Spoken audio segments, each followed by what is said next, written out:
নমস্কাৰ টাইমেটলৈ স্বাগতম জনাইছো মই হিমাক্ষী প্ৰত্যেকজন ৰেশন কাৰ্ডৰ হিতাধিকাৰী মনত ৰাখক 1 ফেব্ৰুৱাৰী দিনটো কিয়নো 1 ফেব্ৰুৱাৰীতে ৰাজ্যৰ লাখ লাখ লোকে লাভ কৰিব চৰকাৰী ধন লাভ কৰিব আৰু অৰুণোদয় আঁচনিৰ বাবে যদি আপুনি এতিয়া আবেদন কৰা নাই আবেদন কৰিব পাৰিব 15 ছেপ্টেম্বৰৰ পৰা আবেদন কৰিব পাৰিব আৰু আবেদনৰ সময়ত আপুনি নথিপত্ৰসমূহ জমা কৰিব লাগিব গতিকে আজিয়ে সাজু কৰক আপোনাৰ নথিপত্ৰসমূহ লৈছো সবিশেষ তথ্য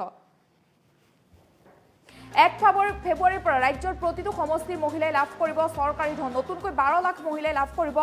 চৰকাৰী ধন ৰাজ্যৰ 12 লাখ মহিলাই শীঘ্ৰে লাভ কৰিব ধন এয়া ভাল খবৰ আহি পৰিছে সমষ্টি প্ৰতিটো সমষ্টিৰ পৰা 10,000 কৈ মহিলাই লাভ কৰিব চৰকাৰী ধন মুখ্যমন্ত্ৰী ডক্টৰ হিমন্ত বিশ্ব শৰ্মা চৰকাৰৰ ডাঙৰ সিদ্ধান্ত গ্ৰহণ কৰিছে মুখ্যমন্ত্ৰী চৰকাৰৰ আৰু চৰকাৰী ধন পাবলৈ কি কৰিব লাগিব মহিলাসকলে কেইটামান বিশেষ কাম কৰিব লাগিব 15 ছেপ্টেম্বৰৰ পৰা আৰম্ভ হ'ব আবেদন প্ৰক্ৰিয়া গতিকে 15 ছেপ্টেম্বৰৰ পৰা আপুনি আবেদন কৰিব পাৰিব মনত ৰাখক 15 ছেপ্টেম্বৰৰ দিনটো ৰেশন কাৰ্ড থকা প্ৰতিটো পৰিয়ালৰ মহিলাই লাভ কৰিব চৰকাৰী ধন আৰু ৰেশন কাৰ্ডৰ সৈতে লিংক হৈ থাকিব লাগিব আধাৰ কাৰ্ড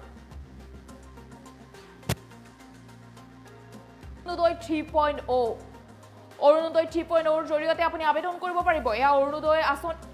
হিতাধিকাৰীসকলৰ বাবে ভাল খবৰ 12,60,000 নতুন হিতাধিকাৰীক দিয়া হ'ব অৰুণোদয় আঁচনি আৰু 1 ফেব্ৰুৱাৰীৰ পৰা ৰাজ্যৰ প্ৰতিটো সমষ্টিৰ মহিলাই লাভ কৰিব চৰকাৰৰ ধন অৰুণোদয় আঁচনিৰ অধীনত চৰকাৰৰ পৰা ধন লাভ কৰিব ৰাজ্যৰ 12 লাখ মহিলাই শীঘ্ৰে লাভ কৰিব ধন 12 লাখ মহিলা সামৰি লোৱা হ'ব অৰুণোদয় 3.0 সামৰি লোৱা হ'ব 12 লাখ মহিলা গতিকে 12 লাখ মহিলাৰ বাবে ভাল খবৰ আহি পৰিছে শীঘ্ৰে ধন লাভ কৰিব মুখ্যমন্ত্ৰী ডক্টৰ হিমন্ত বিশ্ব শৰ্মা চৰকাৰ ডাঙৰ সিদ্ধান্ত গ্ৰহণ কৰিছে গতিকে 1 ফেব্ৰুৱাৰীত ধন জমা হ'ব আপোনাৰ একাউণ্টত ইয়াৰ উপৰি 15 ছেপ্টেম্বৰত আবেদন কৰিব লাগিব অৰুণোদয় আঁচনিৰ বাবে আৰু মুখ্যমন্ত্ৰীগৰাকীয়ে মন্তব্য কৰিছে যে অৰুণোদয় আঁচনি এবাৰ প্ৰকৃত হিতাধিকাৰীয়ে লাভ কৰিব 15 ছেপ্টেম্বৰৰ পৰা আবেদন প্ৰক্ৰিয়া আৰম্ভ হ'ব গতিকে 15 ছেপ্টেম্বৰৰ পৰা আবেদন কৰিব লাগিব নথিপত্ৰ জমা কৰিব লাগিব আৰু পুৰণা বহু হিতাধিকাৰীৰ নাম কৰ্তন কৰা হ'ব পাৰে বুলি মুখ্যমন্ত্ৰী ডক্টৰ হিমন্ত বিশ্ব শৰ্মাই মন্তব্য কৰিছে পুৰণা হয়তো বহু হিতাধিকাৰীৰ নাম কৰ্তন কৰা হ'ব পাৰে প্ৰকৃত হিতাধিকাৰীয়ে লাভ কৰিব অৰুণোদয় আঁচনি ধন এতিয়াৰ পৰা প্ৰকৃত হিতাধিকাৰী হ'ব লাগিব অৰুণোদয় আঁচনিৰ প্ৰকৃত হিতাধিকাৰীয়ে লাভ কৰিব অৰুণোদয় আঁচনিৰ ধন আৰু 12,60,000 নতুন হিতাধিকাৰীক দিয়া হ'ব অৰুণোদয় আঁচনিৰ ধন মুখ্যমন্ত্ৰীগৰাকীৰ মন্তব্য আছে মন্তব্য আগবঢ়াইছে আজি কেবিনেটত লোৱা এটা ডাঙৰ সিদ্ধান্ত হ'ল অৰুণোদয় আঁচনিৰ সম্প্ৰসাৰণ আজিৰ ডেটত 27 লাখ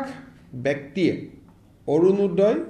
আঁচনিৰ সুবিধা লাভ কৰি আহিছে এতিয়া আমি প্ৰতি সমষ্টিতে আৰু 10,000 কৈ অৰুণোদয় আঁচনিৰ আমি হিতাধিকাৰী দিব খুজিছোঁ যিধৰণে আমি লোকসভা নিৰ্বাচনত আপোনালোকে জানে যে আমি সমীক্ষা পত্ৰ বিতৰণ কৰিছিলোঁ সমীক্ষা পত্ৰবিলাক উভতি আহিলে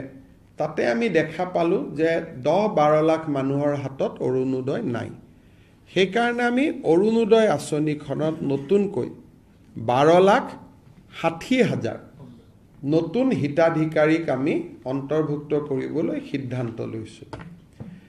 ই অৰুণোদয় 3 নামেৰে জনাজাত হ'ব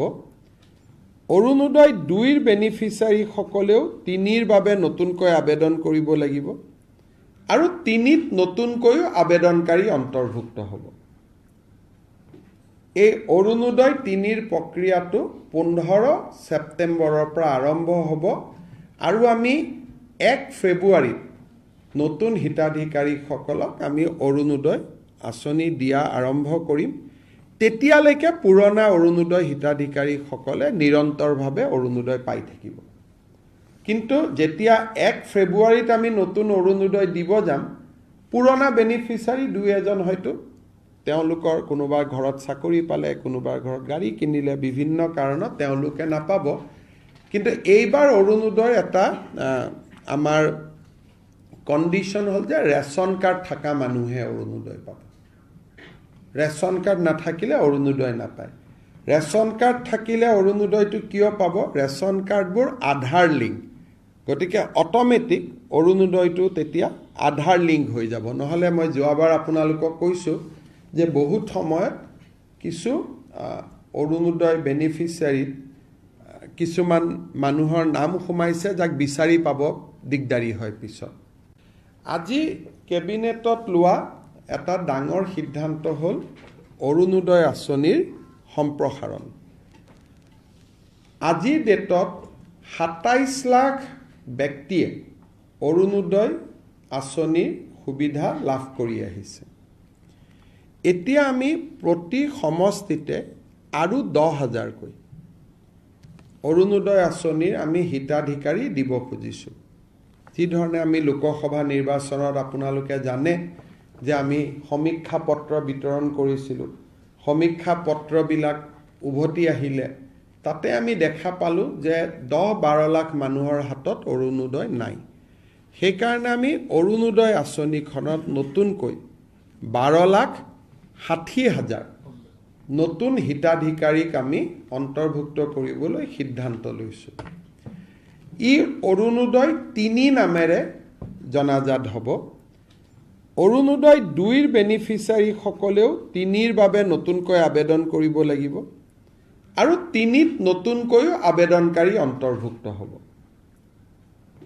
এই অৰুণোদয় ৩ৰ প্ৰক্ৰিয়াটো ১৫ ছেপ্টেম্বৰৰ পৰা আৰম্ভ হ'ব আৰু আমি ১ ফেব্ৰুৱাৰীত নতুন হিতাধিকাৰীসকলক আমি অৰুণোদয় আঁচনি দিয়া আৰম্ভ কৰিম। তেতিয়ালৈকে পুৰণা অৰুণোদয় হিতাধিকাৰীসকলে নিৰন্তৰভাৱে অৰুণোদয় পাই থাকিব। কিন্তু যেতিয়া ১ ফেব্ৰুৱাৰীত আমি নতুন অৰুণোদয় দিব যাম, পুৰণা বেনিফিচিয়াৰী ২-এজন হয়তো তেওঁলোকৰ কোনোবাৰ ঘৰত চাকৰি পালে, কোনোবাৰ ঘৰত গাড়ী কিনিলে, বিভিন্ন কাৰণত তেওঁলোকে নাপাব। কিন্তু এইবাৰ অৰুণোদয় এটা আমাৰ কণ্ডিশ্যন হ'ল যে ৰেচন কাৰ্ড থকা মানুহে অৰুণোদয় পাব।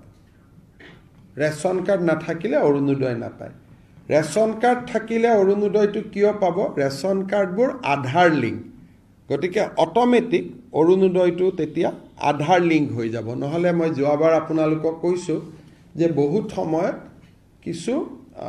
অৰুণোদয় বেনিফিচিয়াৰীত কিছুমান মানুহৰ নাম সোমাইছে যাক বিচাৰি পাব দিগদাৰী হয়।